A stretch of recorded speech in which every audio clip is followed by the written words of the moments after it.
Today we have a slide seminar in head and neck pathology, especially oral cavity.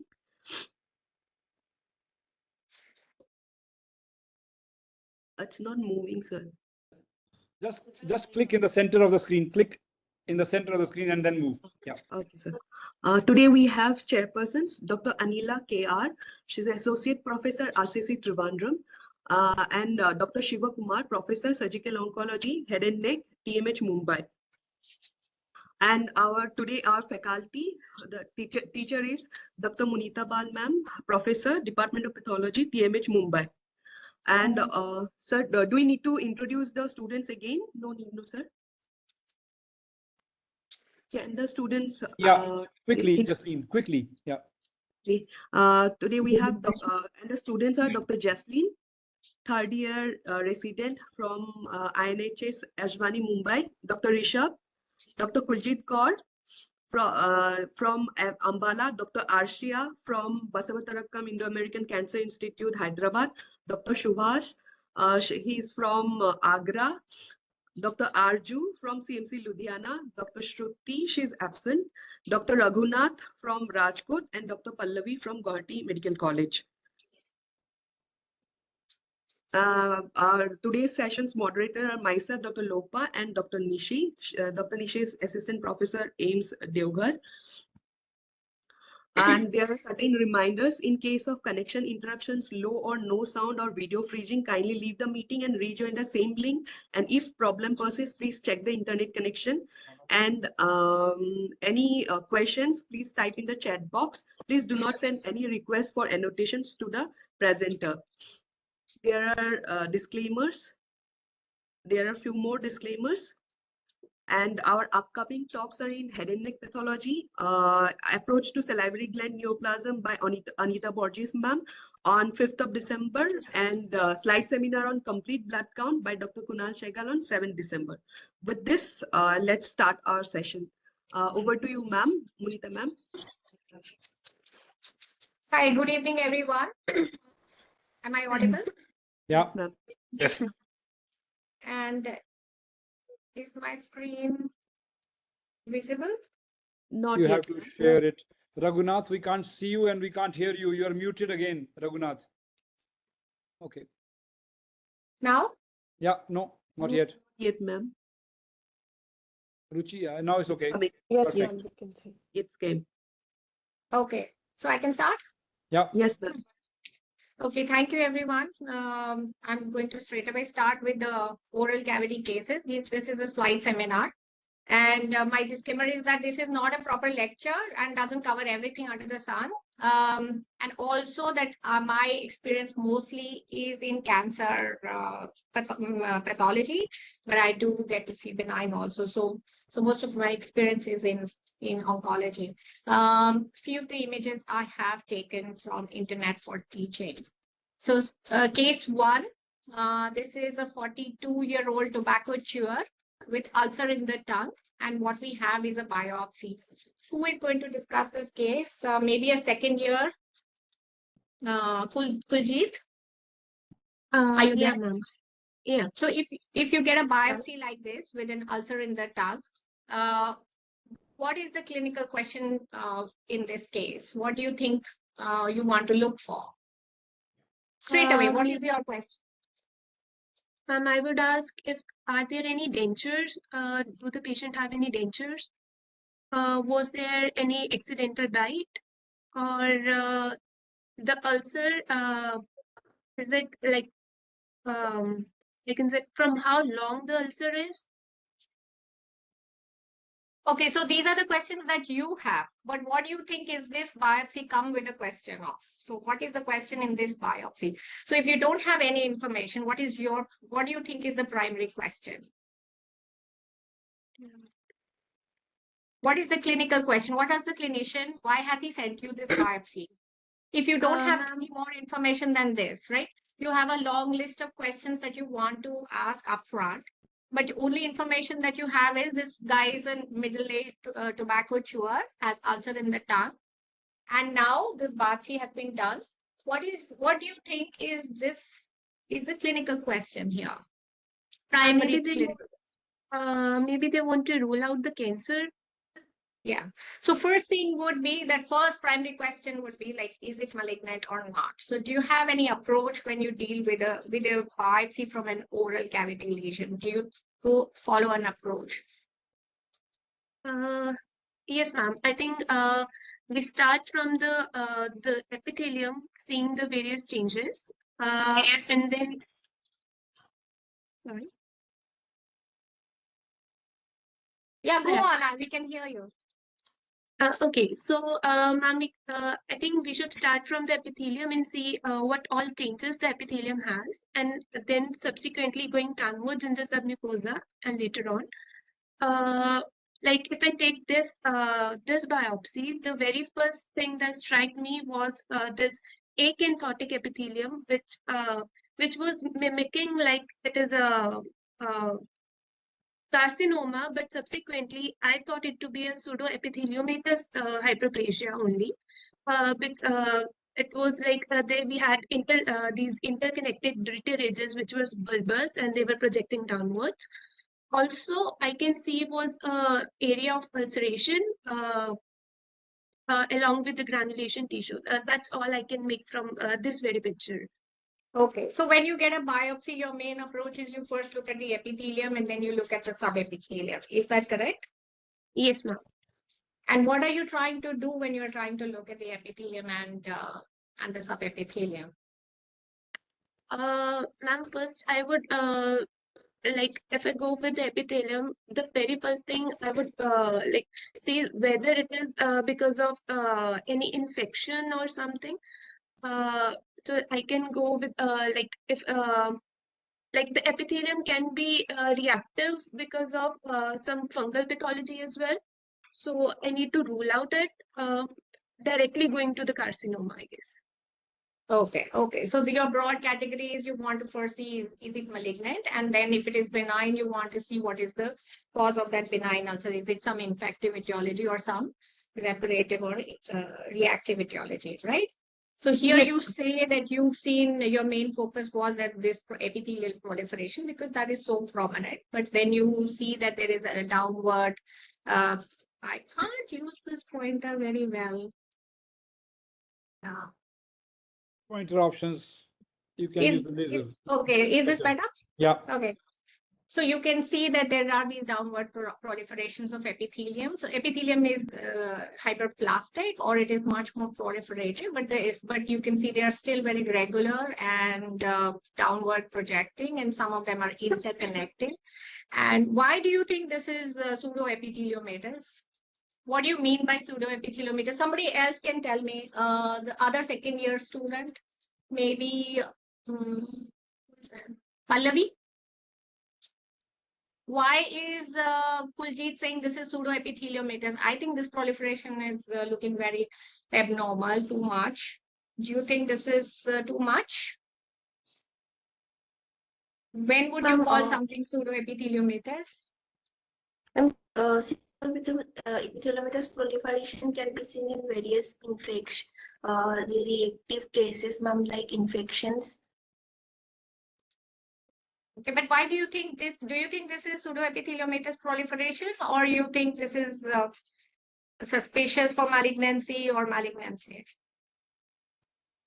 Ma'am, in these cases, we can, in these slides, we can see, ma'am, epithelial hyperplasia, and then in other slides, we can see, ma'am, fibrom. Okay.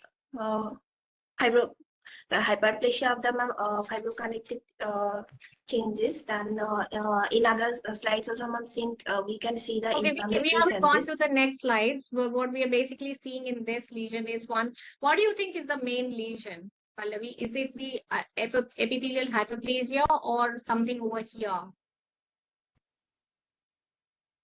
Yes, ma'am. Epithelial hyperplasia we can recognize by the slide, ma'am.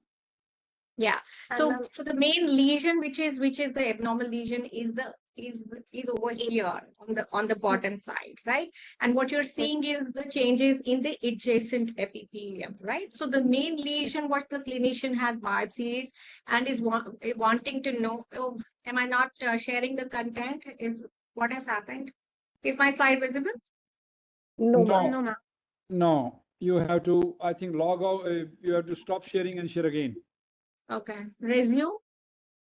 Just No. stop sharing. It is stopped sharing. It's already Now. showing it is Yes, stopped. now you can share again.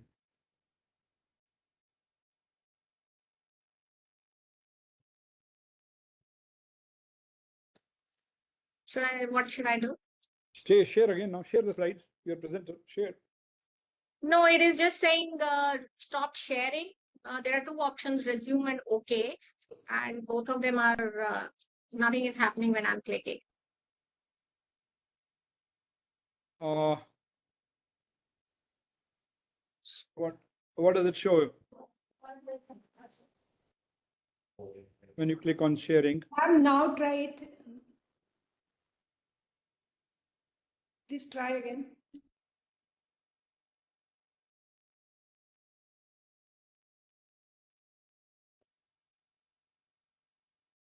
Should I exit and come back again? You Yeah, can do that. that should be better, no? Do Yeah, that. that should be Log better. out, log out and join again. Okay. In the meantime, Anila can, if you want to say something to students, you can talk. Anila. It's just not switching on somewhere. You can maybe Yeah, log out and join again, Munita. I'm not even log out. You can log out means you don't see a cross X So on the red cross. no, I mean, nothing is working. The whole thing is hung. Is my screen still not visible? No. No, ma'am. We no. can see you. No, ma'am. You have to.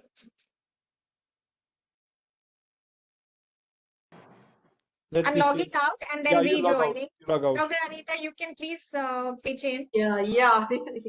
Yeah, I think Kuljit was discussing initially, so maybe the clinical, I'd like to ask Kuljit, like for an ulcer, as Dr. Munita was asking you, what are the clinical details that you would be asking your clinician or the surgeon who has sent you Ma'am, the your biopsy? Now we have Screen said. is shown. आ गया, Munita. Yeah, Okay. so we'll continue later. Yeah. Okay. Okay, thank you. So what is the main lesion that the clinician has biopsied is the ulcer. So he wants to, or he or she wants to mainly see when they see a patient with ulcer.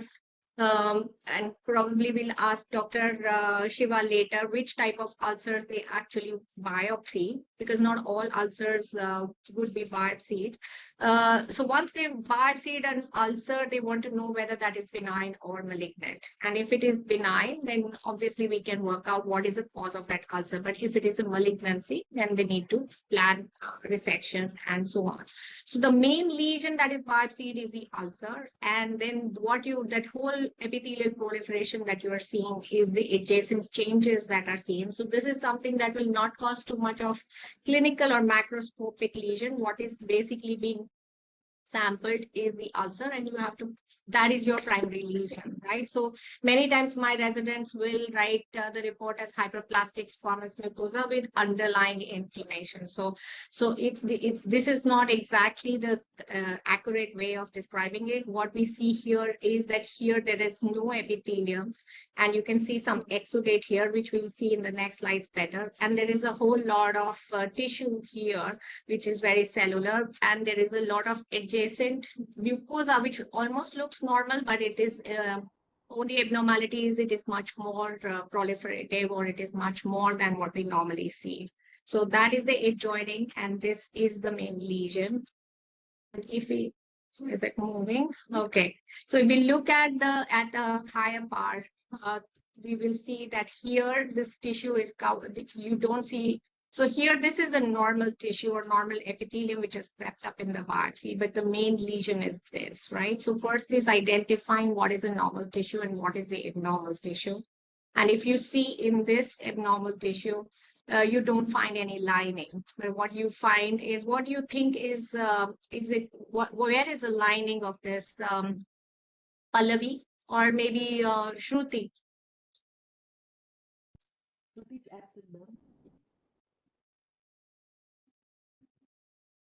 So do you see a lining in this tissue bed?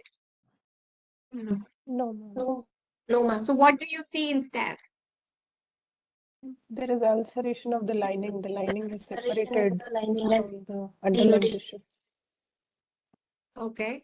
And what you see instead is actually it is covered with a thick pinkish membrane-like covering. Yes, And what do you ma'am. call that covering? Or that thing which is covered where normally there should be a mucosa, but now instead of that normal lining, what we have is a covering, which is very pinkish. What would you call that? Denuded epithelium. Okay. So what? Okay. Maybe I should move. Yeah, anyone else wants to answer? Okay, maybe here is a better picture where you can see the Granulation tissue. Okay. Okay, so what you are basically saying is there is the whole substance of the lesion is what you refer to as granulation tissue, and we'll come to it why. And this is the layer which we see on the top. Can anyone describe how would you in pathologic terms describe this layer? So this is a layer where the epithelium had to be present, the lining epithelium, but instead now you see a lot of pinkish stuff, and that pinkish stuff is fibrin, right? A lot of fibrin, and you can see some cells, dot-like cells in between. Those are just dead polymorphonuclear cells. So what is this labeled as? This whole thing is... So exocytosis is something that you see when you say inflammatory cells are infiltrating the intact epithelium, right? So this is where you don't see an epithelium and you see fibrin and you see neutrophils, which are mostly dead, degenerated leukocytes. So this is something which we call as an exudate or a fibrinopurulent exudate, right? And the importance of this is from when you're looking at biopsy, you will be able to see that there was a surface over here, right? So this whole thing tells you, it kind of orients for you that this is the area where normal mucosa should have been there or some lining should have been there.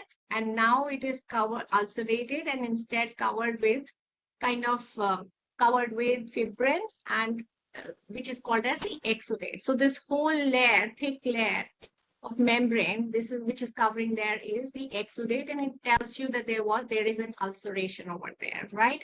And underneath this ulceration, what you find is a tissue which is showing a lot of inflammatory cells as well as some areas which are more cellular. So what do you expect when there is ulceration?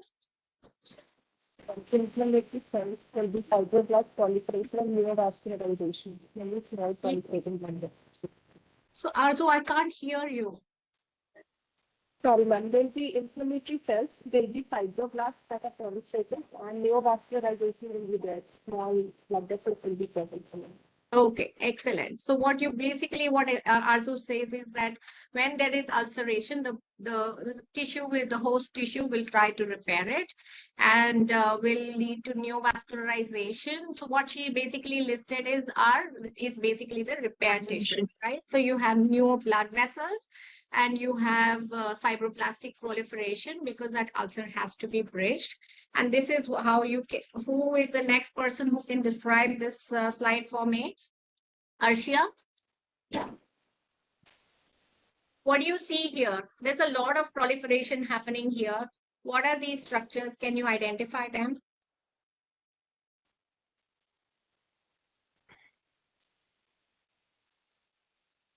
Arshia?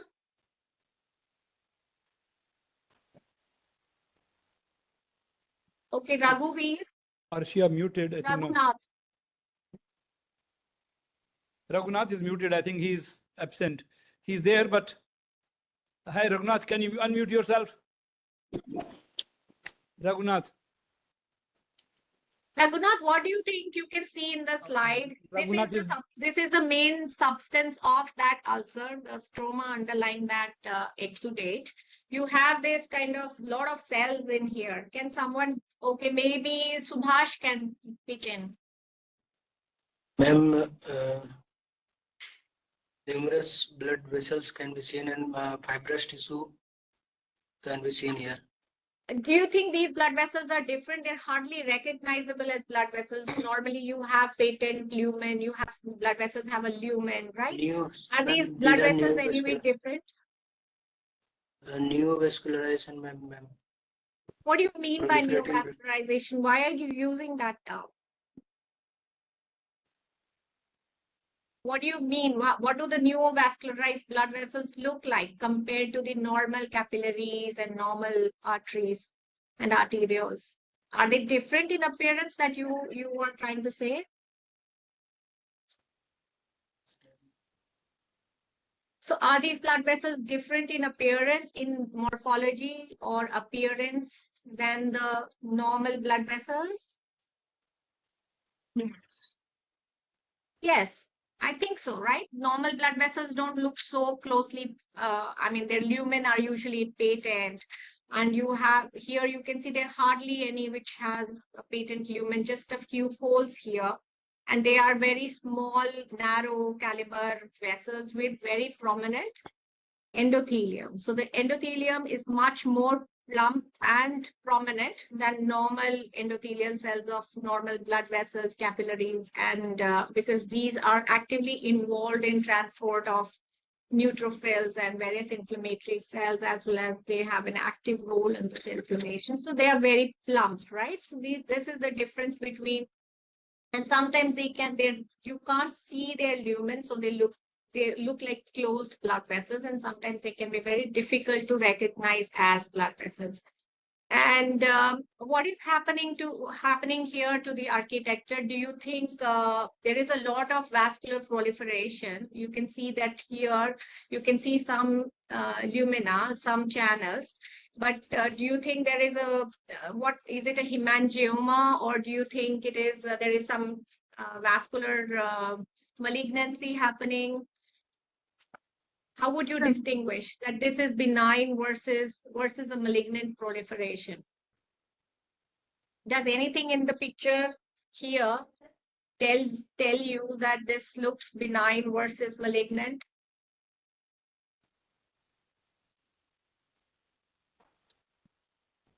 Rishabh? Yes, ma'am. Ma'am, we can see proliferation of vessels and fibrous stroma. To call it a carcinoma, I'm not able to identify any nest of cells or any proliferating cells. Yeah. And another thing that you can see is that there is a bit of lobulation. Whatever proliferation is Architecture happening. is maintained. Yes. So kind of the whole thing is in a way lobulated, right? So there is no haphazard, or you can't see any islands, and you are basically seeing a lobulated architecture. And what's happening to the epithelium here? Again, is this normal epithelium? This doesn't look like a normal epithelium, right? There is slight abnormality that you have these kind of saw-toothed or jagged edges, right? So this is again an active epithelium which is responding to the ulcer and the granulation tissue, and it is showing pseudoepitheliomatous hyperplasia, right? So there are these thin cords which are coming out, and the epithelium, oh, where is my pointer? Sorry.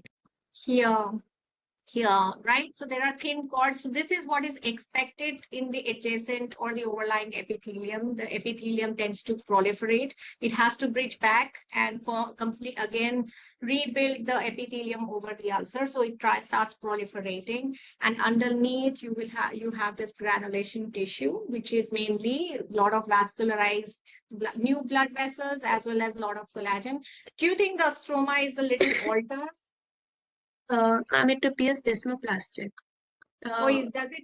Okay, so desmoplastic is a strong word here. So what you do have is basically a lot of myxoid change, right? So generally the ulcers in the initial phase tend to have a lot of edematous stroma, right? So the stroma has less collagen, more edema fluid, more inflammatory cells, and it slowly starts becoming very myxoid, and then it has to the repair tissue tends to, if the ulcer is deep enough, then it will become fibrotic and form a scar tissue, right? So some of the blood vessels, here you can see these structures, which at low power sometimes can be so dark that they can look like glands, right? So sometimes the blood vessels, because what happens in an ulcer is that there can be a lot of inflammation. So the epithelium also starts showing some degree of nucleolar changes. Nuclei become enlarged. That is called as reactive atypia, as well as the endothelial cells, as well as the fibroblasts. They will show some degree of atypia in the form of they are sort of reacting to the inflammation and to the insult to the surface. So they start showing atypia. Their nuclei are enlarged. The cytoplasm in general is more basophilic because it has more RNA. It has to lay down more collagen. So fibroblasts, myofibroblasts, this is the cellular composition of an ulcer granulation tissue. But the problem with this is that these endothelial cells can look really sinister. So they can have the endothelial cells can look very dark and hyperchromatic, and at low power they can look like glands. And in a thick section also they can look like malignant cells because of hyperchromasia. And what is happening over here? Again, here you can see a lot of endothelial cells here, but if you can see these new blood vessels, where is the pointer? Oh, okay, sorry. So what is this cell here? I'm sorry, I'm very unfamiliar with this pointer. Here, this one. So can you see there are some very atypical cells in the stroma? No one volunteers, huh? Justly, do you think there are atypical cells in this, or we can ignore them? Ma'am, I could appreciate necrosis, like neutrophilic infiltration is there. What do you mean necrosis like? Ma'am, there would be presence of neutrophils. So neutrophils is not equal to necrosis, right? Necrosis is when you just see a granular debris of dead cells, right? So when so neutrophilic infiltrate is there. You can see these kind of rounded structures, which are blood vessels. And you can see there is kind of concentric myofibroblasts and fibroblasts around these blood vessels, which give them a kind of onion skinning appearance. So that is a helpful feature that these are endothelial, these are blood vessels and endothelial cells. You are right, there are lots of neutrophils which are spilling out into the stroma and through these blood vessels. But you also see these kind of atypical cells, which are what is the shape of this cell? Spindle shape with the plump nucleus. Yeah, so it is much more plump than the regular spindle cell. So this would be a spindle cell here. So this has a more stellate or a triangular kind of, it has these kind of fibers coming here and here. It is more stellate and more triangular rather than a regular fibroblast or a spindle cell, which is you can see in connective tissue, those various fibroblasts here, which are more spindle, but this shape is more stellate or more star-like. It has these kind of projections like star, and this cell is a myofibroblast, and it is a cell, it's a repair cell, right? So wherever there is a repair happening, it will be present. It is larger, more cytoplasm than a regular fibroblast, and and the thing is that they can sometimes look very blue, and because of more RNA in their cytoplasm, and they have nuclei which are showing reactive changes because they are actively involved in the part of inflammation, right? So they can show smudginess of nuclei. Nuclei can look much more darker and more blue, and it can attract your attention. So what we do see in this whole thing is that we see these blood vessels. They are recognizable because they have this kind of concentric appearance, and they have these plump endothelial cells, and we should be mindful that their plump endothelial cells can look hyperchromatic and they can look like glands at low power. And the blood vessels may not actually show lumen. They are very close, right? And you have a lot of inflammatory cells. And you have this kind of stellate cells which can show, or the stromal cells which can show atypia. So when there are a lot of these cells, then you start wondering whether there is malignancy in this or not, right? So one of the chief goals is to see whether there is a malignancy in this or not, right? And what do you see? What else would you see when you see? Okay, let's see this slide first. Again, this slide is much more cellular. Who is the one who has not participated yet? Shruti? Shruti, what do you think this slide is showing? There Shruti are is too not many here. cells. Shruti is not Okay, here. okay, so maybe we can go back to Arshia. Yes, ma'am. Yeah, there are lots of cells in this. This is looking very cellular and very scary to me. Does Yes, it ma'am. scare you also? The cells as such, ma'am, they don't look, there is not much pleomorphism, ma'am. We Okay. can see this stellate cells, I mean, like, and myofibroblast, but I don't see much pleomorphism between one and the other cell. So what do you mean by pleomorphism here? Pleomorphism, madam, one cell will be like small and other will be big, and the nuclei will be different. Some nuclei like vesicular nuclei and opened up chromatin, conspicuous nucleoli, like, and also we can also like pleomorphism, we can also appreciate this mitotic figures also, ma'am, with atypical forms. Those kind of things I'm not appreciating in this like in this slide, ma'am. Okay. Okay. So Arshia, can you summarize what we have seen and why do you think this is benign or malignant in favor of what? What are the things that you would what you have seen which tells you that this is not a malignancy?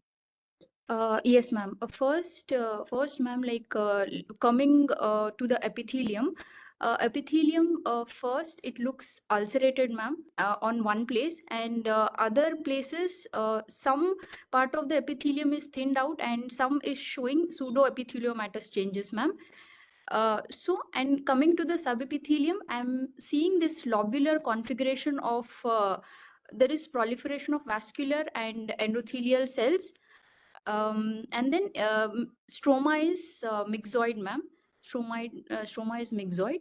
So putting all these things together, I favor like a benign pathology, probably like a exuberant granulation tissue. And stroma is also showing a lot of inflammatory infiltrate, ma'am, neutrophils, lymphocytes. So you think that's this is why. not a malignancy, right? Because you're not seeing anything. What would you see in a malignant ulcer? Yes, ma'am. Malignancy, first of all, we can appreciate, ma'am, whether like if it is coming from the epithelium, we can see this squamoid nest, and those nests will be infiltrating, ma'am, and they can show this pleomorphism. We can see with keratinous differentiation will be there, ma'am, at various levels. So So you're that. not seeing all this, and you are seeing mainly a proliferation of granulation tissue and epithelium, which is showing some abnormality, but not so much cytologic, only architectural abnormality you Yes, are seeing, ma'am. Architectural. right? And you are seeing some stellate cells, which we think look more like myofibroblast because of their stellate shape, as well as a lot of fibroblasts, and they are probably showing some atypia, but there is not much marked cytologic atypia, right? And we don't see any epithelium which is proliferating. So we think it is benign ulcer. Would you look for anything in a benign ulcer, or that's enough? Negative for malignancy. Ma'am, I would also look for micro organisms, ma'am, like Yeah. So you would like to mycobacterium. rule out an infective cause. Infective etiology, ma'am. Okay. So I would like to. Rishabh, can I bring you in? What Yes, ma'am. infective, what would you look for to rule out various infections? What all can you see? I don't know. Okay, you don't know. So, okay, so you can look at Anjasli. Ma'am, we will look for clinically, we can look for discharge, presence of discharge, and mouth opening of the patient if the patient is able to, if there is any associated fibrosis or not. Okay, so you have, okay, we can go back to Arshia. Maybe you can elaborate what you were saying. So we can go back to the clinical later. So what are the infective etiologies that you can see? So you can look for, one you said is Candida, right? So you can see, look for Candida fungal hyphae and their pseudo hyphae. in the exudate or in the tissue, right? Yes, ma'am. We Viral can also look for HPV. mycobacterium, ma'am. Who's mentioning HPV? viral cytopathy. Ma'am, HPV. HPV, okay. So HPV, oral HPV, okay. So uncommon, but you can have, it's oral mucosa is an uncommon site for HPV. You can get some warts maybe and papillomas, which can be associated with low risk HPV, but that's not common. So what common conditions can we see in the oral cavity? So we can look for granulomas, right? And we can look for, okay, let's see Yes. what all we can do when once we see this. So we've seen this, if we summarize this, which is summarized nicely by Arshia, we basically see an ulcer here. This is the main lesion. And you see adjoining epithelium, which shows architectural abnormalities in the form of this kind of this kind of abnormal bulbous retipex, which are interconnected. This we interpret as pseudoepitheliomatous hyperplasia. Not much cytologic ATPI is seen here. And then we see again lobulated architecture. And we see this covering, which is the fibrinoporulent exudate. We don't see any organisms here, but we can in a fungal ulcer. And then we can see vascular proliferation, and which is this low power appearance of a lobulated architecture helps us in looking at big ulcers. They in benign you will see a lobulation usually, and endothelial cells can show marked atypia, and we have to be careful. And sometimes you will see scattered stromal cells and myofibroblastic cells, which can show some degree of nuclear hyperplasia or atypia, especially when there is some traumatic ulcer.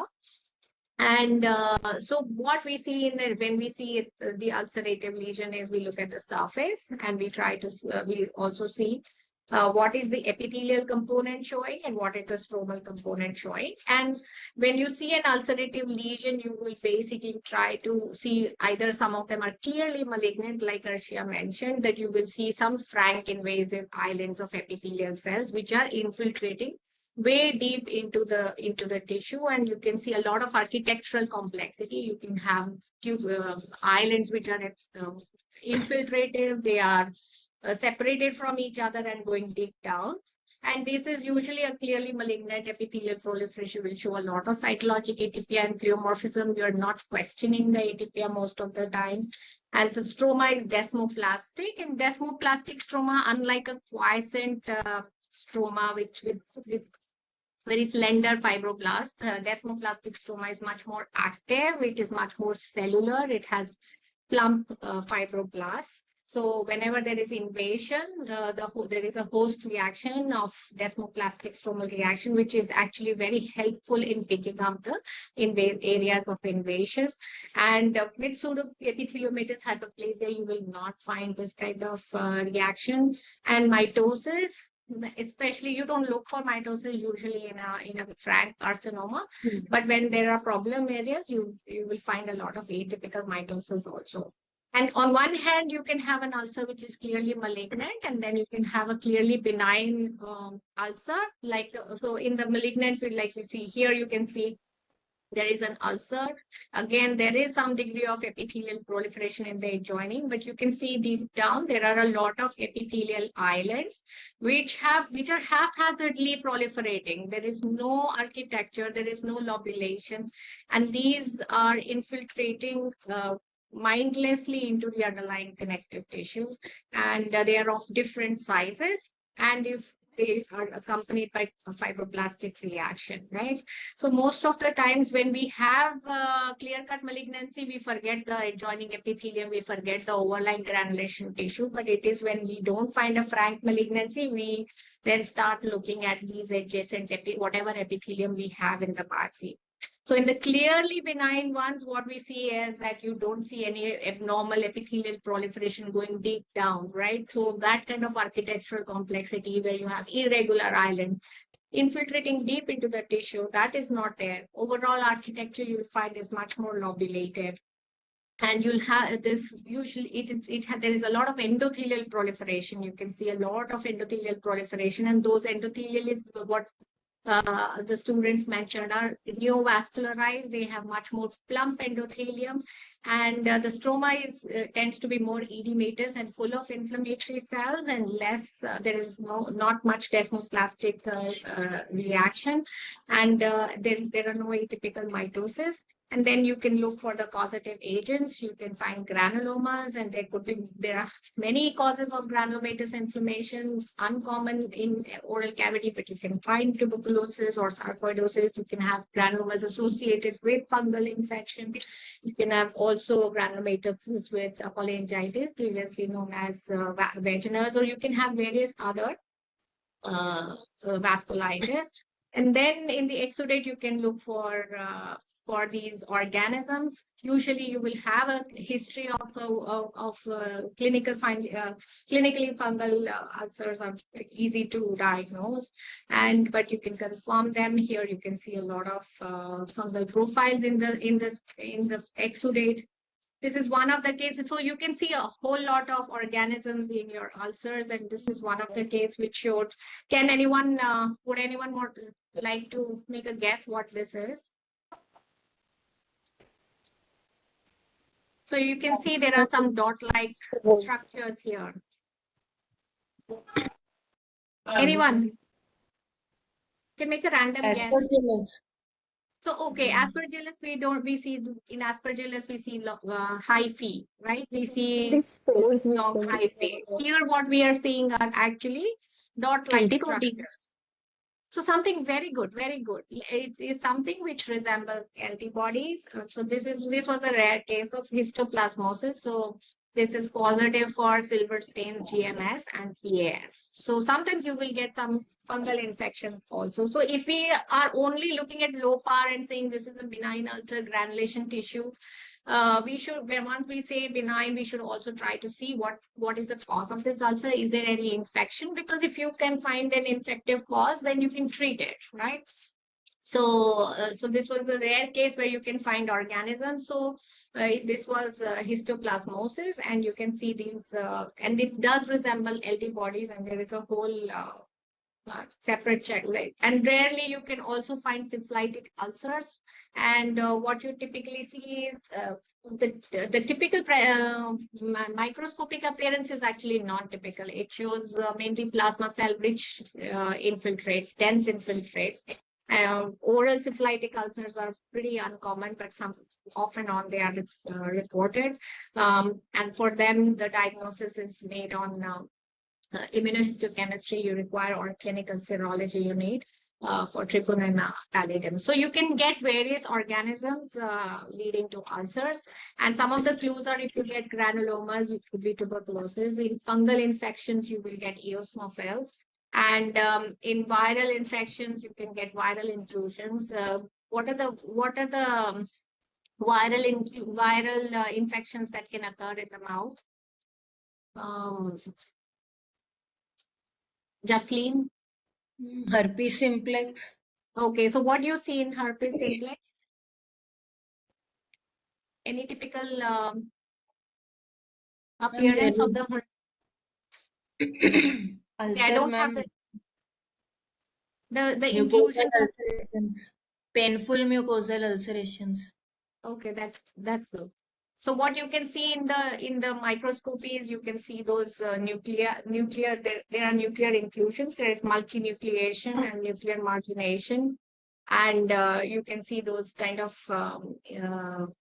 features in herpes, right? And you can see in CMV inclusions where you can have cytoplasmic and the whole cell is enlarged. I'm sorry, I did not put the pictures, but the main thing is that you can when you see ulcers, when you are not seeing malignancy in the benign ulcers, go a step forward and try to see if there is any infective etiology, and because that can be then specifically cured. Anyone wants to take a guess at what could this be?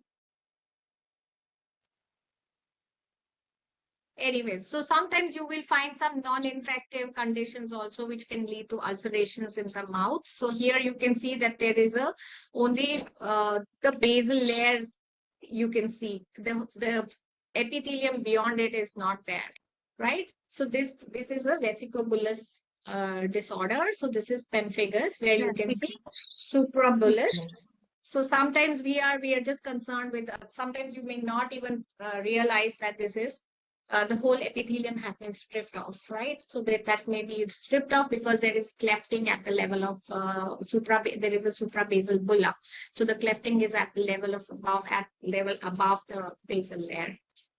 So these are some of the things. So this is a this is bullous pemphigoid, where you have, again, you may totally miss this, these conditions. And then you have traumatic ulcers. One of the important thing is that this is the information that clinicians can give, is whether there is any ill-fitting denture, jagged tooth, because that is pretty much common in the clinical scenario that you have ulcers due to trauma. And in cancer center where I work, there are a lot of ulcers post radiation, and so they can also look very, very sinister because of a lot of stromal atypia. So some of the ulcers can be clearly benign and some of the ulcers can be clearly malignant, but then you can have ulcers which can show epithelial atypia, which can show endothelial cells can show atypia, stromal cells can show atypia, and you can sometimes have, also you have to look at the immune cells, whether they are normal or they are abnormal. Right. So one of the things is that sometimes we will see in the fibrinopurulent exudate, a lot of cells are there in the fat, which we find they are very atypical. So we have to be very careful. The shed cells which are shed in the exudate, we should not overcall malignancy in that. So malignancy diagnosis is to be made in the tissues, right? Not in the shed degenerated cells, because as soon as when there is ulcer exudate, you can have a lot of desquamated shed cells in the exudate, and we tend to, and because they start degenerating as soon as they shed, they can look very dark and hyperchromatic, and that's in fact degenerative atypia. So be very careful and not overcall malignancy when you are seeing only atypical clumped up cells in the exudate. So don't call something in the exudate. You try to look for in the underlying tissue that there should be invasion. And another important thing which we have already touched is a lot of problems which are caused by pseudoepitheliomatous hyperplasia. When we don't see clear-cut malignancy invading, we start looking at the epithelium, whatever is available. And many times next to the ulcer, there will be a lot of abnormal proliferation. And some of the key features that help us is that in pseudoepitheliomatous hyperplasia, there is a abrupt transition from the ulcer to the pseudoepitheliomatous, and you can also see and also you need to know what is the spectrum of pseudoepitheliomatous hyperplasia. You can see a lot of elongated bulbous retipex.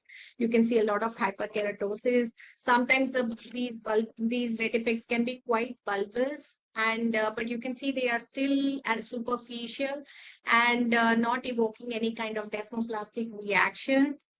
So features that help you decide that this is not a malignant proliferation from the epithelium but benign is that they tend to be pseudoepitheliomatous hyperplasia shows abrupt transition. It tends to be symmetrical. It has these kind of jagged edges or sawtooth appearance. Then you can see interconnected rete ridges. And you can see these elongated, sometimes you can see bulbous retipex, and sometimes you can also see, these are the retipex, right? So and these can be very bulbous sometimes, and sometimes you can see some keratinization also. And usually this will be associated with a lot of inflammation. So what you don't see is atypical mitosis. You don't see too much pleomorphism and atypia. You can see inflammation-related atypia in terms of if the nuclei are slightly enlarged, they become more vesicular, nucleolar prominence is there. But you don't see pleomorphism the way Arshay explained, where you have a lot of hyperchromasia and cells showing a lot of pleomorphism, and then desmoplastic reaction. You don't see too much deep invagination also. So a rough rule is that if you see some epithelium deeper than 3 to 4 times the thickness of the adjacent epithelium, you know that is quite deep enough, right? So that is something which is worrisome. And then if you start seeing epithelium which is going up to the muscle, right? So that is also there. And usually we don't have to do P53. Most cases on morphology you can make out, but sometimes there's a lot of proliferation. Then if you find there is diffuse P53 expression, that also favors malignancy rather than pseudoepitheliomatous. In pseudoepitheliomatous, the P53 will stay basal. Tangential cuts can be dangerous. So some of the slides I'm showing just to show how ominous and sinister pseudoepitheliomatous hyperplasia can look. In our index case, it was still very benign, recognizable, something that you regularly see. But some of the examples I'll show are the ones where pseudoepitheliomatous hyperplasia can take away your attention completely away from the main lesion. So this is look at because of the tangential cut, you can see that there is the proliferation of the squamous is looking very, very abnormal and infiltrative. And this is the same pseudoepitheliomatous case where you have histoplasmosis. So this was a case where sometimes the infection itself will evoke a lot of hyperplasia in the adjoining. This is another case where we had this is from the nasal cavity, but I'm showing this here that we had a nasal bleeding, but this patient was called as squamous cell carcinoma because there was a lot of epithelial proliferation. And if you see this does look very atypical. But if you look at this, they are mostly showing more pinkish cytoplasm, not much pleomorphism, and a lot of inflammation. And while the biopsy was called squamous carcinoma, a repeat biopsy when it was done, it showed a lymphoma underneath that squamous proliferation. So this was a T-cell lymphoma where the overlying epithelium was so hyperplastic and reactive that in the biopsy, the whole attention was taken away by this epithelial proliferation, and we did not pay any attention to the underlying lymphoma in the initial biopsy. And look at this proliferation. You can have these kind of pearls also, but if you look closely enough, the nuclei are still not very pleomorphic. They are not very abnormal looking. You can see nucleolar prominence, some kind of vesicular change and enlargement. But overall, the epithelium architecturally is very abnormal, but cytologically is not so abnormal, right? So this was a case which was pseudoepitheliomatous hyperplasia, which was florid, but in a case of lymphoma. So in the edge of the ulcer also, you can see a lot of angry looking epithelium. Try not to interpret when the epithelium, it's like a volcano which is exploding. Subhash, you want to say something? Ma'am, visual are not synchronizing. Oh, so is there a lag? Yes, ma'am, lag. Okay. So what are you seeing now? Ma'am, fibrinopurulence exudate. Excellent. So there I am showing you fibrinopurulent exudate, and you can see at the edge of this there is epithelium which is somewhat remaining and residual epithelium of this ulcer, and this is looking very abnormal, but we have to be just aware that there can be a lot of abnormal looking, angry looking epithelium adjacent to an ulcer. Another scenario where can anyone, so you can see that the whole attention we can see is in this epithelium, which is much more hyperplastic. The edges are much more ragged and jagged, right? So is there anyone who can see anything more than that? Okay. Now, so in this, is it synchronizing? Yes, ma'am. Okay. So can anyone recognize is there something in the stroma? Third years? Myxoid appearance. Okay, excellent. So we do see some abnormality, right? So you see some collagen, native collagen, and you see some myxoid appearance. Now, on higher power, you see there are these kind of cells. Granular Yes. cells. Excellent, Arshia.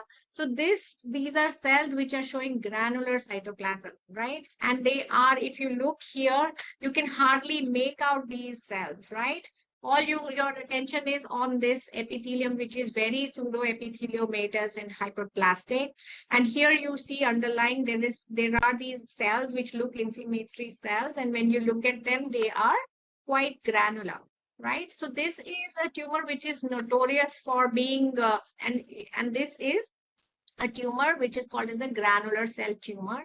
It has these infiltrating cells in the subepithelium, and these are highlighted by S100 diffuse positivity.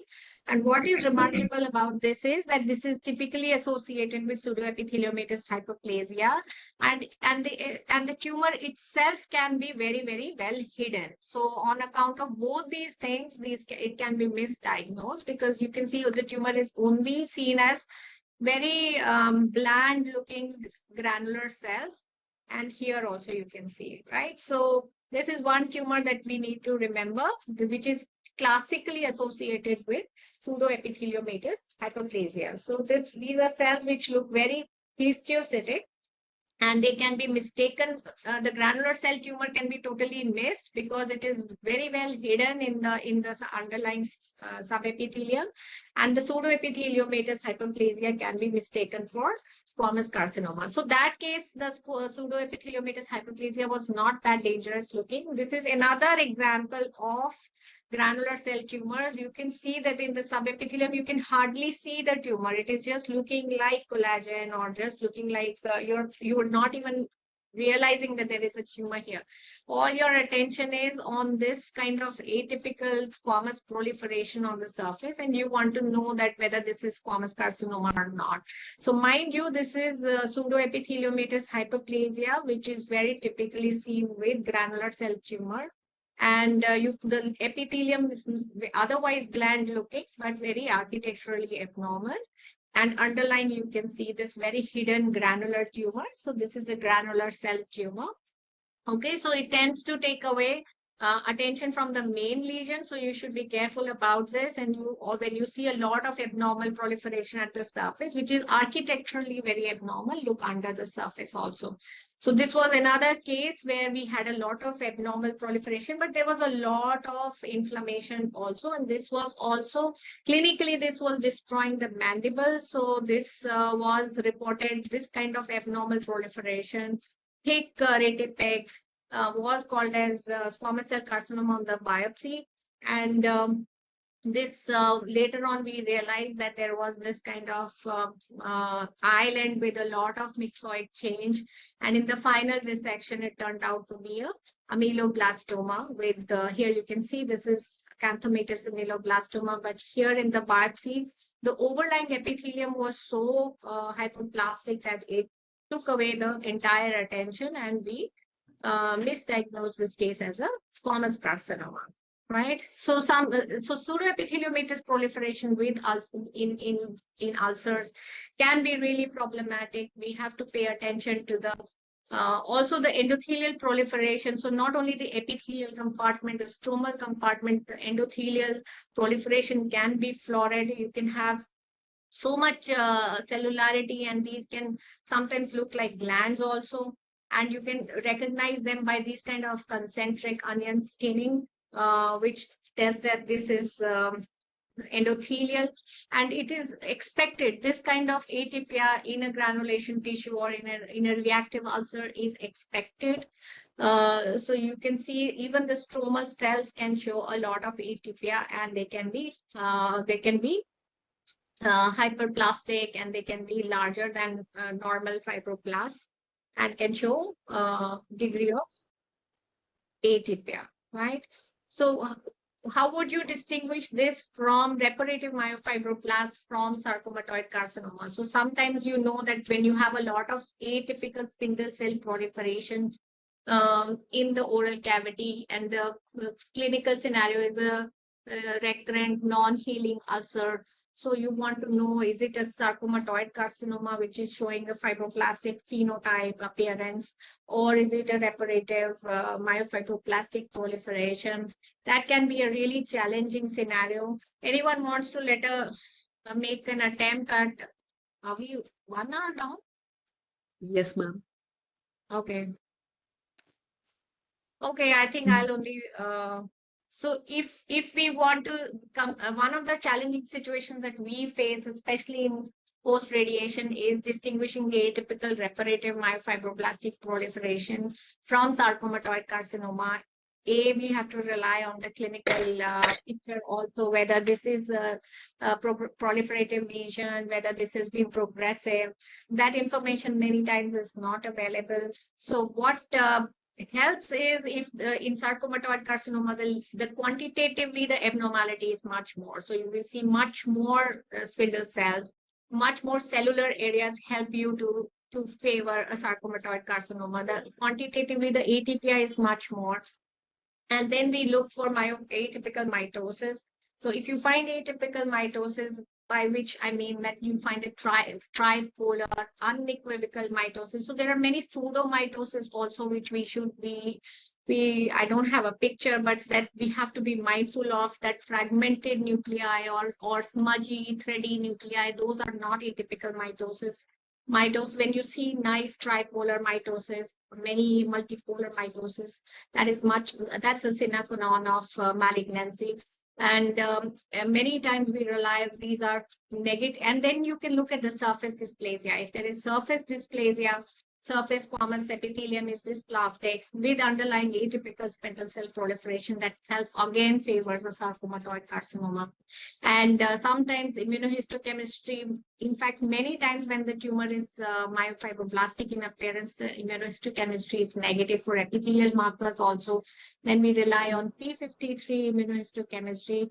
And if there is diffuse P53 immunohistochemistry, that helps in favoring sarcomatoid carcinoma. So I think this is endless. So not only do we have to pay attention to the epithelial compartment, we also have to see in the stromal compartment, we have to look at the endothelial cells and not be swept away that these are glandular cells or atypical cells. The stromal epithelial cell, the stromal myofibroblastic cells also we need to take care of, that the ATPI is not over marked and not associated with any atypical mitosis. Then we also need to take care of the infiltrates, what type of immune cells are infiltrating. So just to show that sometimes there can be a lot of inflammation, but sometimes we can misdiagnose that as we can overlook the inflammation, and it could actually be here you can see sheets of lymphoid cells which look atypical, and some of them are multinucleate as well. But when you see cells which are atypical, hyperchromatic, and large, you can resort to immunohistochemistry. So this is a case where lymphoid markers were positive and CD20 was diffuse positive. So this is so sometimes you can have lymphomas where the immune component or the infiltrate can be overlooked, thinking that this is an inflammatory infiltrate. Okay, so and one of the ulcers that you can see in elderly and immunocompromised patients is in EBV positive mucocutaneous ulcers, where you can get these large variable sized, these sharply demarcated shallow ulcers with variable sized CD30 positive B cells, which are positive for Epstein-Barr-Eber-ish positive or EBV positive. Okay, so this was about the ulcerative lesion. So one of the things is that we need to be aware of the spectrum of the pseudoepitheliomatous hyperplasia and a lot of atypia that can occur, and sometimes the malignancy that can be hidden under the abnormal proliferation of the epithelium. Can we move to case 2, or is the time up? Yeah, Munita, can I make a comment? I know Yes, we yes, had a please. 1 hour. Yeah, we had a 1 hour extensive talk on ulcer. Nothing much to add also. But yeah, I would like any of the residents to comment on. Like, apart from the clinical history, what is the most important thing we pathologists would require to make a diagnosis on an ulcer? Apart from the clinical details that our surgeons provide, what is the most important thing from what she has been elaborating? What helped us to reach all the observations that we have done pertaining to this particular case? Images. What is the other? Yeah. There should be some Yes, amount of Jessley? normal epithelium Like, Very good. So Arzu, that is it. We need a representative biopsy.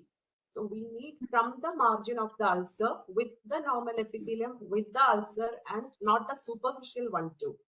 We need a well deep biopsy so that we can make all these observations. So thank you, Munita. We'll go on to the next. Okay, so we'll be very brief now, I think, because there is not much time left. So case 2, who wants to discuss that? It's a 37-year-old male, operated case of buccal mucosa, now post-radiation, now has presented with an ulcerative lesion on the hard palate. And the clinical discussion is whether this is recurrence or whether this is something inflammatory. So we have a hard palate biopsy. Very quickly, Rishabh, Yes, ma'am. can you tell us what did you see? What are your findings? It's not moving. Yes.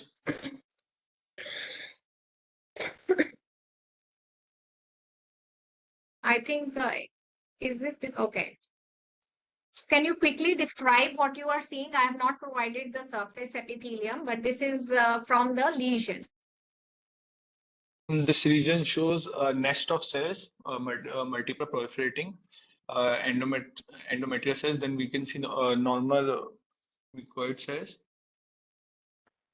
SNI cells, and infiltrative cells are also being seen in this low power field. Okay. So you're seeing inflammatory cells and some epithelial cells which are in nests, right? Is there anything at this power that strikes you? Dilated duct in the center of the image.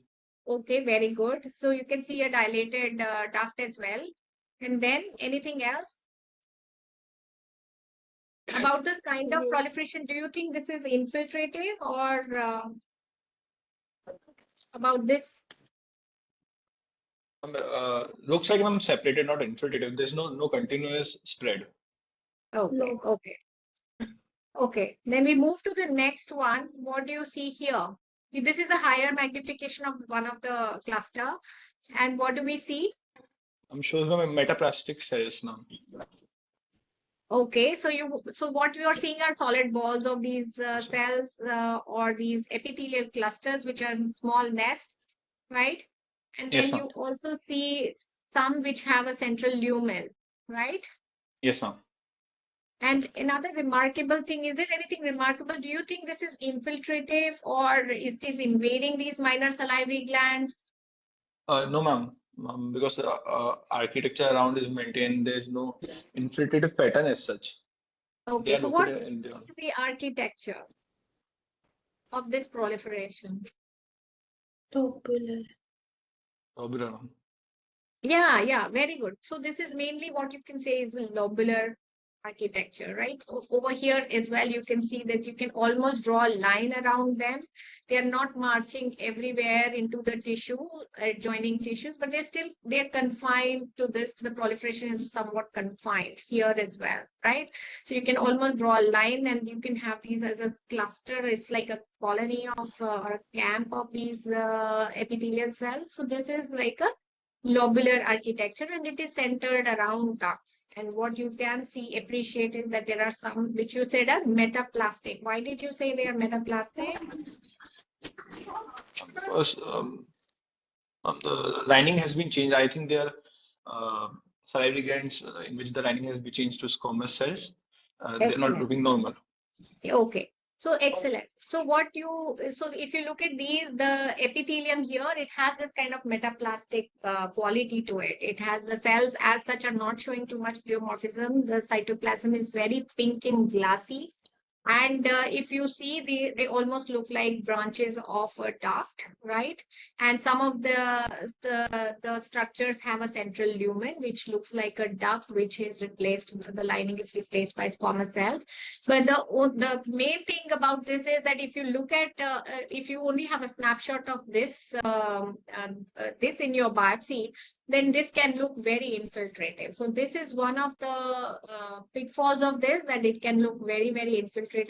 These small islands going everywhere can is a big pitfall where it can look very, very infiltrative. But what we did mention here, when we go to the lower part, we find that while if the biopsy is from here, sampled only this much, it can look very infiltrative.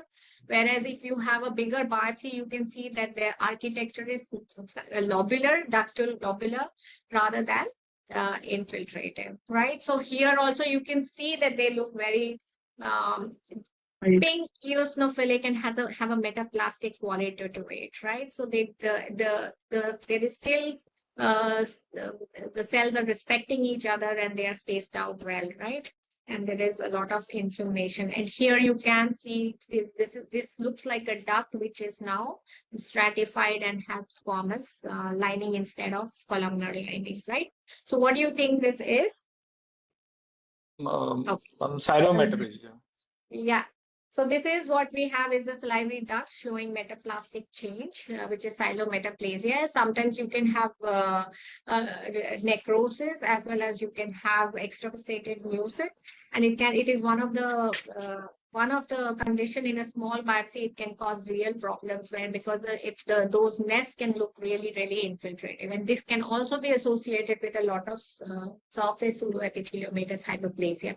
And what helps us is the architecture, the ductal centric and lobular architecture. They're centered in ducts, and even the metaplastic quality of the squamous epithelium, and doesn't have too much geomorphism. And many times you will have history of some injury or some trauma or radiation given to the epithelium, which leads to it. Dr. Anila, is Shiva there? No. Dr. Anila, do you want to quickly add something?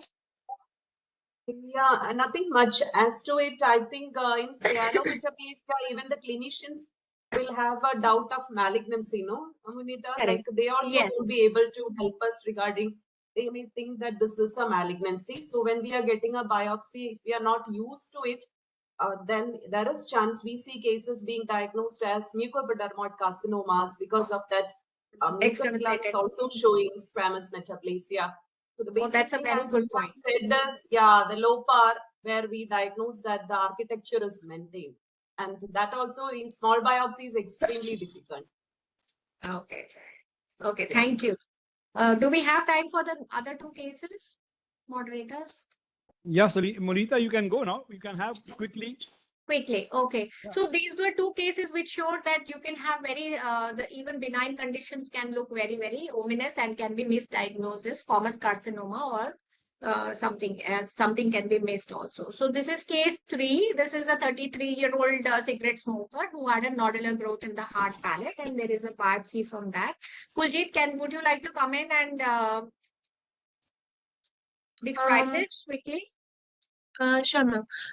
Ma'am, the very first thing I saw was I didn't see any pleomorphism. I thought it is just the hyperplasia of the squamous epithelium with the keratin pearl formation. There was one foci where I thought there are some acantholytic cells. But since the epithelium is intact, I can't see any infiltrating lesion. So I don't know. I thought it is just benign hyperplasia of the squamous lining. Okay. Anyone else? Everybody agrees with Kuljit? Yes, ma'am. Arzu? Ma'am, I felt there was a lot of keratinization and there are a lot of nests of tumor cells. I felt it was actually a tumor, ma'am. There are some cells which are showing a clearing of the cytoplasm that is present. There are some epidermoid appearing cells as well. And ma'am, there are the cells ma'am, at places they're showing a bit of hyperchromasia as well. No doubt abundant keratinization is present, but I felt a few areas were showing some mucin extravasation also. And ma'am, so ma'am, the slide that you're focusing right now, we see a lot of those cells with abundant clear cytoplasm that is there.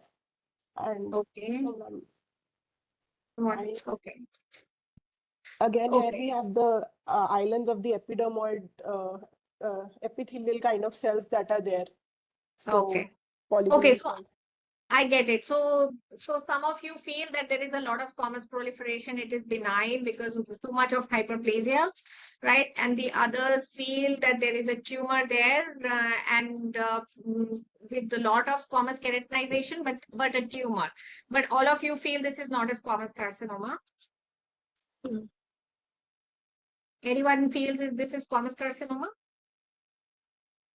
Okay, so what we can obviously see in this slide is a lot of squamous proliferation. So because this is hard palate biopsy, when we see a lot of squamous proliferation, lot of these kind of irregular islands, very easy to spot keratinization. So our first reflex is to think of squamous cell carcinoma.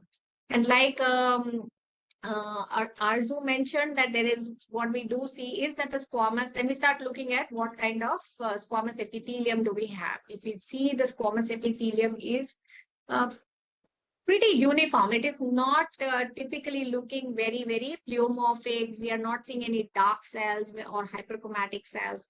And the other thing we want to see is there infiltration or what kind of proliferation is this? So at this part, you can see there are lots of islands, which are kind of, which are irregular. They are all over the place. You don't have any normal tissue to see whether this is going into the, invading into the normal tissue or not, but the whole lesion is full of these irregular shaped islands. There is without a doubt keratinization. And if we look at the epithelium is somewhat bland looking. It is not, here you can almost see squamous mature looking cells. And the keratin, if you see, is quite mature. And here also you can see, look at you can see most of the islands are squamous, right? But if you look at the cells, they are not pleomorphic, they are not hyperchromatic, they are somewhat bland looking, mature looking. And then you see more areas of these crypts are forming. There are these keratin pearls, large keratinous debris there. And then you start seeing these where there is some kind of material in this kind of some lumen with material. And here also if you look at the squamous, it again has that kind of a metaplastic quality. You have this very glassy eosinophilic cytoplasm, and you have these kind of somewhat these tubules which are filled with this squamous, or something similar to the silometaplasia that we saw in the previous case. But here you can see, I think we can all appreciate there is a tubule here, or there is a gland here with a lumen. Again, this also looks like that. So we're still struggling with what we have. And what I would like to tell you is that this was a pleomorphic adenoma with extensive keratinization. So I think I have a slide which is missing, but what it shows is basically you can see that one tumor that can show a lot of squamous keratinization, metaplasia, is pleomorphic adenoma. And in the minor salivary gland locations, especially in the hard palate, where the palate undergoes a lot of trauma, there is a lot of keratinization. And if we are not careful, and if we don't look at these tubules here hidden between this abundant squamous proliferation, we can miss it for squamous cell carcinoma. Like Arzu mentioned that she was seeing some mucin. There is no mucin. Most of it is mainly keratin. So it's a good point that at least you were thinking of something different than squamous carcinoma, because, and one of the reasons why I think this is not looking like a squamous carcinoma is because it does not show that kind of cytologic atypia and pleomorphism that is typical of squamous. So even if you see a lot of squamous proliferation, it is important to know that to distinguish it from squamous carcinoma, it is important to look at the cytologic atypia. You will not have a squamous cell carcinoma which is so bland looking, right? So awareness is important that some of the salivary gland tumors can show a lot of squamous metaplasia. In fact, a lot of squamous tumors, salivary gland tumors can show squamous differentiation. And the alerts in a biopsy are, it tends to show a submucosal tumor.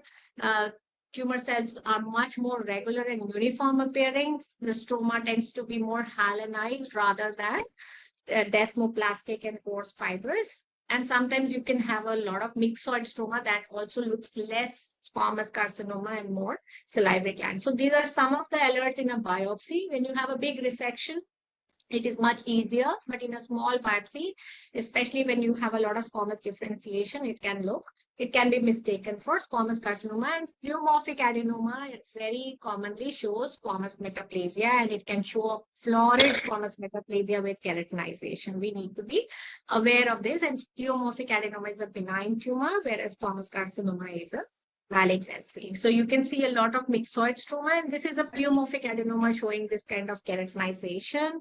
Then what can help is you can look for tubules here. You can see a lot of tubules in the background, and then you can also, again, you can see tubules. And you can do immunohistochemistry to see that the pleomorphic adenoma shows myoepithelial cells as well as ductal cells. So you can have this CK7 highlighting the ductal cells. And the myoepithelial cells are highlighted by S100 or any myoepithelial marker. See this, these are cases where you can have a problem. You can do immunohistochemistry, but first thing is you need to be aware that even pleomorphic adenoma can look like squamous tumor, right? So another tumor which is looking very squamous is, this is a tumor which looks very squamous, but if you look at the cells, they look very bland compared to what we see in a regular squamous carcinoma. It shows a lot of pleomorphism. So here, this is a mucoepidermoid carcinoma, if we know that mucoepidermoid has 3 types of cells, you have these mucous cells or goblet cells, you have these epidermoid cells or squamous looking cells, and some intermediate cells which have features similar to both or intermediate.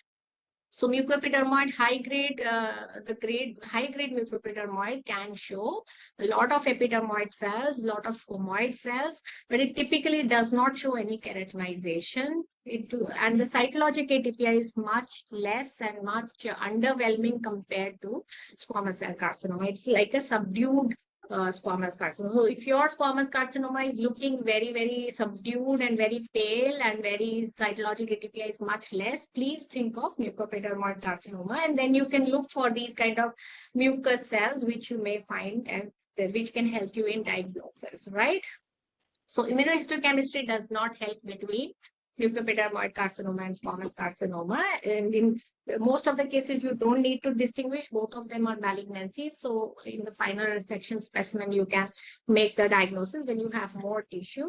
But if required, these can be separated on fish by doing fluorescence in situ hybridization for mammal-2 fusions, which are seen in mucoepidermoid carcinomas. Most of the mucoepidermoid carcinomas show this fusion, okay, which is usually not required in real life, right?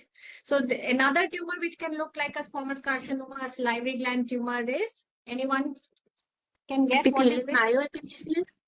Okay, so epithelial myoepithelial does not look like squamous carcinoma because it has a very regular tubules which are lined by dual layer, ductal and myoepithelial. And it does not usually show any squamous differentiation. So one tumor that can really look like a bland squamous carcinoma is a hyalinizing clear cell carcinoma. It can show very squamoid looking cells. These are all P40 positive, but if you notice the tumor looks very bland. That's one thing, and it does not show too many mitosis. So if your squamous carcinoma is not showing any mitosis, it is looking very bland. So think of either mucoepidermoid carcinoma or hyalinizing clear cell carcinoma. And hyalinizing clear cell carcinoma has a stroma which is hyalinizing. And usually it shows between the tumor islands, it shows a very hyalinized stroma, and around it shows this kind of desmoplastic stroma. So some people say that there are 2 types of stroma in hyalinizing clear cell carcinoma.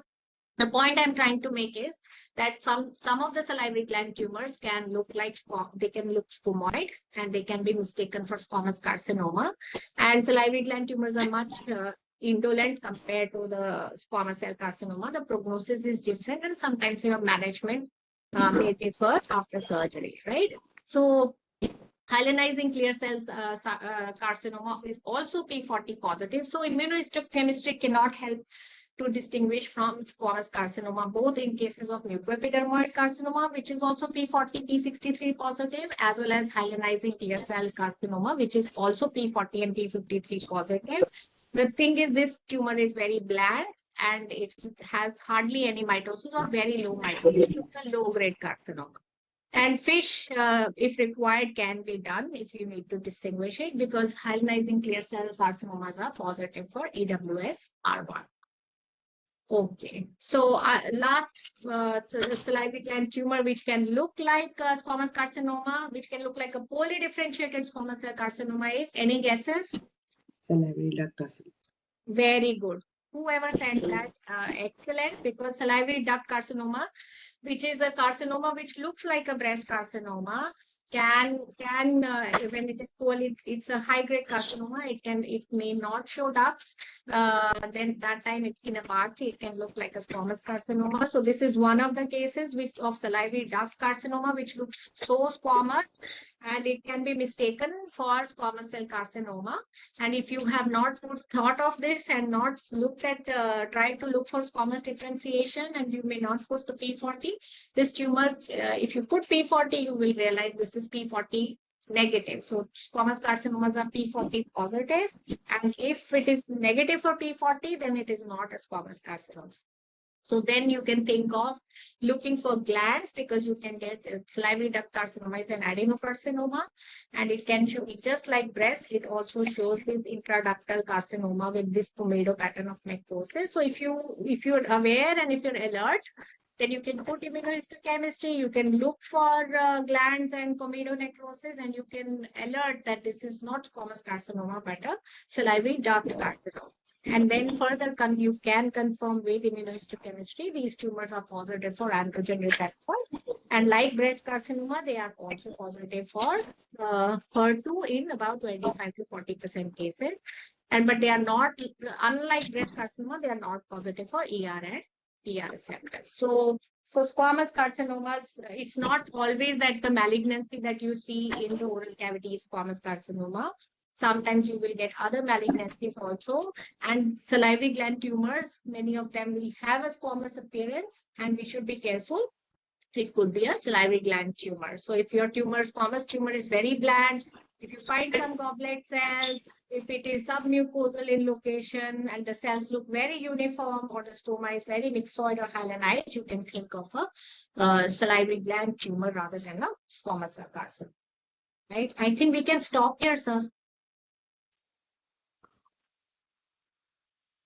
Ma'am, only 2 more questions, 2 more cases. Only one case is there. Do you want me to continue? It is. Yes, ma'am. Oh my God. Dr. Anila, is it okay if I continue and quickly finish the 4th case? Please do, Munita. Please do. Okay. Do you have any comments regarding the previous case?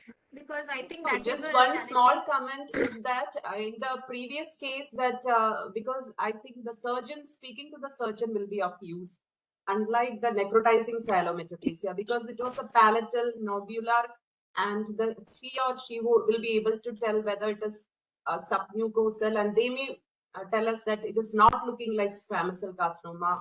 Like that, maybe some helpful inputs from your surgeon. That would be helpful in such cases. Yeah, I think that is Yes. an excellent point. The salivary gland tumors, even sometimes you can call it squamous carcinoma, but the surgeon can come back and say that this is not looking like a typical It doesn't squamous look. carcinoma. Yeah. It is very submucosal and the overlying mucosa is smooth. So that is a very excellent point that can help. And if that feedback is there from the surgeon, we should pay attention to that and go back and look for a salivary gland tumor that we may have missed. Okay, very quickly, whoever has not participated can quickly describe this tumor. A 31-year-old woman with an alveolar biopsy.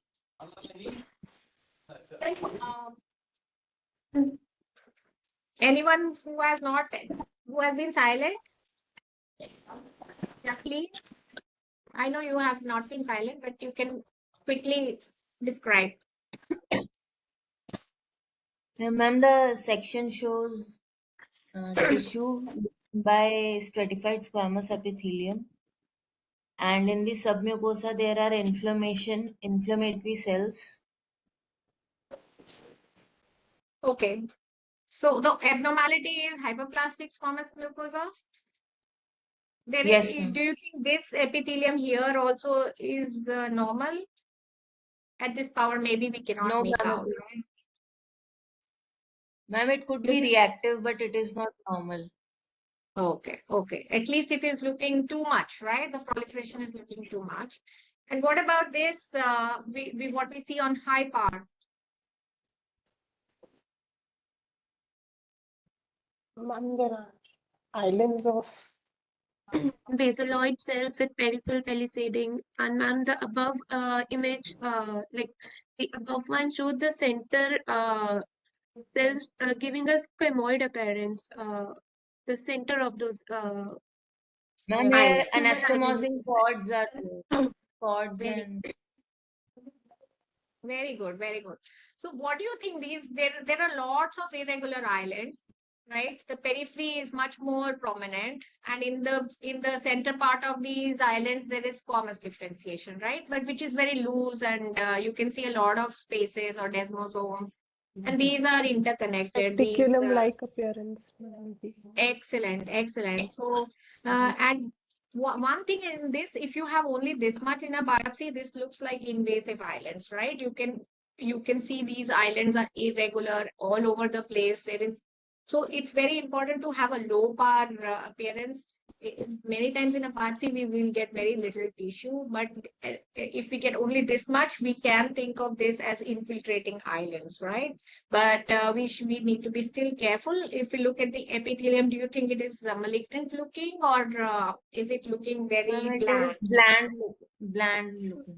Yeah, so I think we all agree that this looks bland. So we should not only go by architecture, we should also look at the epithelium.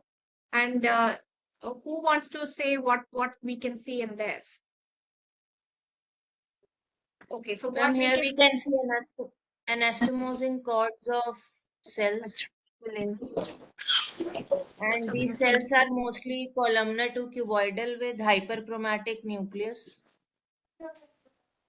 Excellent, excellent. So what we do see are these islets which are interconnected, right? So there are interconnected islands as well as trabeculae, right? Where you have these Yes. cells, and the peripheral layer is much more prominent. They're looking columnar, right? So what that is referred to as is palisading, right? When the cells are standing next to each other and they're more erect, right? They are like a border, forming a border with parallel nuclei, right? That is called a palisading. So you can see most of the islands are showing palisading. Can anyone quickly tell me which are the tumors which show palisading? Ameloblastoma. Carcinoma. Basal cell carcinoma. Excellent. So one of the tumors which shows very characteristic palisading is basal cell carcinoma. Well, this is inside the oral cavity or in the mandible, so we are not talking about the basal cell carcinoma. So this is a tumor which is showing very prominent palisading. And then what do we see inside the epithelium? Stellate reticulum, a loose Yes. network of cells that we can see. Very good. So this loose network of these cells which look squamous in appearance and have a lot of intercellular spacing out, which is the cells intercellular junctions are loose and they look like stellate reticulum. And anyone wants to comment about these peripheral palisaded cells? Reversal of nuclear polarity. Reverse polarity. Excellent. I have an excellent set of students today. They can pick up findings very well. So what we can see is reverse polarization. So can you, Subhash, can you tell me what is reverse polarization? Ma'am, nucleus are away from basement membrane. Normally they are toward the basement membrane. Excellent, excellent. So what we can see here are that if you look closely enough, I don't know if I have provided you a higher magnification, but even at this magnification, you can see that the nuclei are away from the basement membrane. There is a clear spacing underneath the nuclei, right? So this is a very characteristic feature of ameloblastic tumor. Reverse polarization, that is the nuclei away from the basement membrane, palisading, and presence of this kind of stellate reticulum. So just looking at the squamous epithelium is, we should not think it is a squamous carcinoma. We also have to see other tumors which can look very squamous. And ameloblastoma is one of the tumors which can, the stellate reticulum can look very squamous and can be mistaken for squamous carcinoma. And I showed you this case which had a lot of pseudoepitheliomatous hyperplasia, but there was underlying some nests which we could see retrospectively that they were stellate reticulum, where you can see this these islets. And this, so sometimes the ameloblastoma can ulcerate and ulcerate the overlying epithelium, and the epithelium can show a lot of pseudoepitheliomatous hyperplasia. But we have to look at the slides carefully. And whenever we see something like this, we should check with our clinicians and find out what is the radiology image, what are the radiological findings, whether this tumor is centered in the bone, and can anyone tell me where is the classical location of ameloblastoma?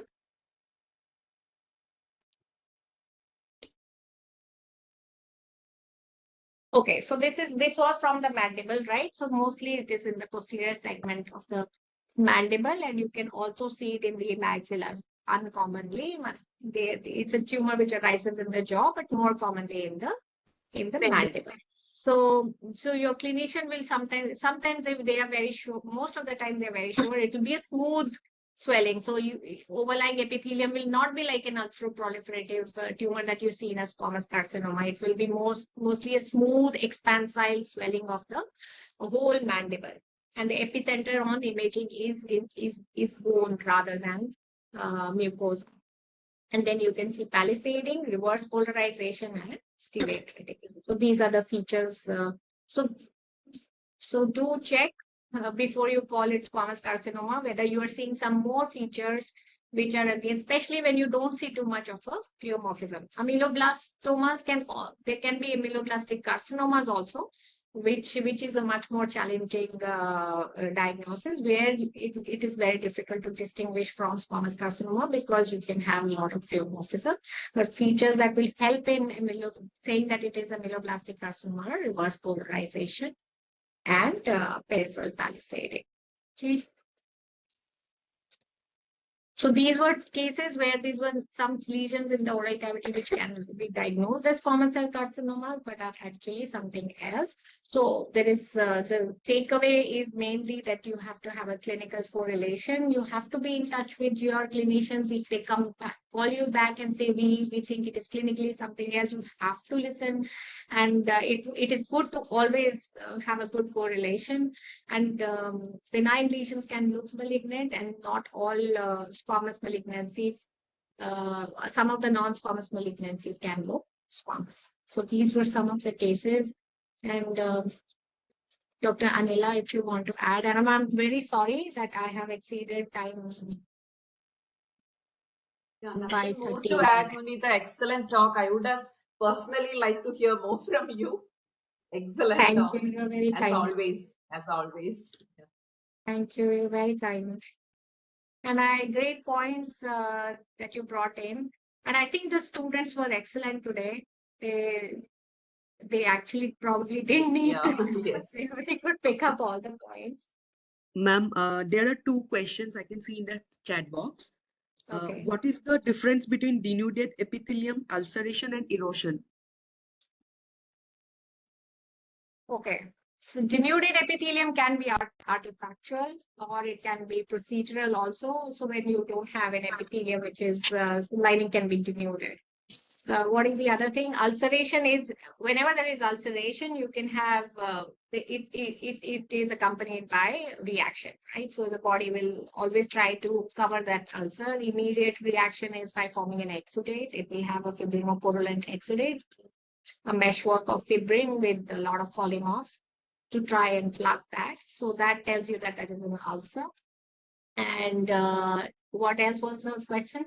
Erosion. Erosion. Erosion is basically a superficial trauma, which will lead to a lot of congestion, and the epithelium can be I mean, these are interchangeable things. I don't think you have to make too much distinction. So erosion is something which is clinically used mostly, and on pathology, you will mainly see that the surface is shed off, and there is some degree of reaction in the form of hyperemia lot of congestion, vascular congestion. So erosion is a milder version of an ulcer. And denudation is also when the epithelium is lost. Either it is because of a procedural thing or the artifactual, or if it is in vivo, then it will evoke some reaction. Okay. Ma'am, another one is how to identify stromal invasion in small biopsies. Any clues? I think this is the $1 million question. That is what we have to do to identify stromal invasion. What I find personal, so what it is basically both an interaction of the epithelium with the underlying stroma, right? So when there is malignancy and there is invasion, it tends to disrupt it tries to push into the stroma, and the stroma reacts. So it's a combination of that which tells you that there is invasion, right? Unlike a pseudoepitheliomatous proliferation, where it will be the epithelium may be abnormally proliferating. There may be a lot of architectural abnormality, but still the stroma, it does not invade into the stroma, so it does not evoke that kind of a desmoplastic reaction. So one of the very important factor which tells you that something is invaded is when it reacts, right? When it kind of induces a stromal reaction. And when those islands have gone too much deep into the epithelium. So a lot of combination of factors will tell you that there is invasion. So there can be some very bland tumors which can be problematic, where you have to, so when we say malignancy, we are basically trying to say whether something is malignant or not, right? A carcinoma or an epithelial tumor which is invading or not. So for that, we have to rely on architectural features as well as on cytological features, right? So in terms of architectural features, what tells you it has invaded is when it has just gone berserk, right? It has gone in all directions, marching. It does not respect the normal anatomy. It will push into the tissues, it will go into the muscles, into the underlying connective tissues, and it goes deep, much deep, right? So a lot of abnormality in architecture, which is much more than what you see in quantitatively a very complex abnormality architecturally, abnormal islands infiltrating. This accompanied by cytologic atypia, a lot of cytologic pleomorphism, which is unequivocal, right? And that is easy part. And then it causes, most of the times it causes stromal reaction. Problem comes in tumors which are very well differentiated or not associated with dysplasia, like the verrucous carcinoma, which doesn't have any cytologic dysplasia, but it is called malignant when it starts invaginating and pushing down into the tissues, right? And it can be very difficult on biopsies because you can have broad bulbous retifex which are just invaginating down without causing that kind of breakdown of the infiltrating the edge, but just pushing deep down.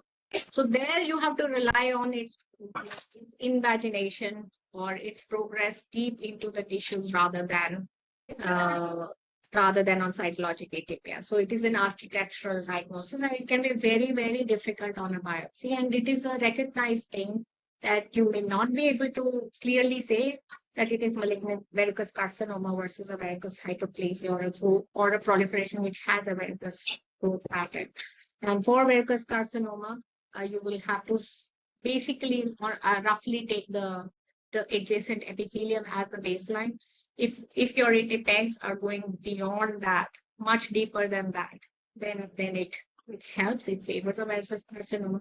And if it had gone into the muscle and into the bone, then you're very sure.